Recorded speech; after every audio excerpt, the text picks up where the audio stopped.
M. Night Shyamalan's film The Village depicts a small society of individuals who isolate themselves from the rest of the world in hopes of preserving innocence.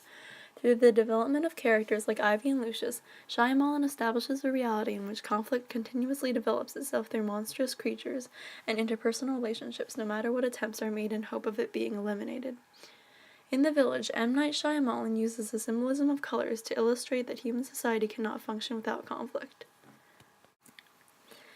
The first time the film makes use of color symbolism is a scene in the beginning of the movie which two females spot a red flower growing near one of the homes. Without any dialogue, the two women hurriedly bury the flower until the color is no longer visible, afterwards returning to cleaning without explanation. The scene is the first time the color red is shown in the movie, placing an emphasis on the importance of the color. While the woman desperately attempted to rid of it, the color, later referred to as the bad color, continues to present itself in the community without warning and ultimately cannot be rid of, much like conflict, which also occurs continuously throughout the duration of the movie. Shyamalan also utilizes the creatures hiding in the woods as a form of color symbolism. Referred to as those we don't speak of, the creatures are used as a motivation for the villagers to remain isolated from the outside world. The epitome of conflict throughout the entire movie, those we don't speak of continuously appear throughout the movie to create and develop conflict.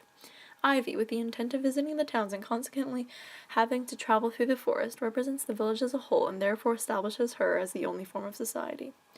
When Ivy encounters one of the creatures in the woods, the creature attacks her and chases her through the forest despite her attempts to run. Red, the representation of conflict, is encompassed within the creatures and continues to follow Ivy, the representation of society, no matter what attempts are made to dispose of it. Red, while extremely prominent throughout the entirety of the movie, is accompanied by the symbolism of the color yellow. This is most prominently shown when this color yellow is worn by both Lucius and Ivy when venturing into the woods. Known as the safe color, yellow establishes safety and peace in the village that ultimately conflicts with the red color. While the color yellow is believed to drive away the bad color, Lucius interacts with the red berries in the woods and brings conflict upon the village, while Ivy is attacked by the creatures and experiences direct conflict herself.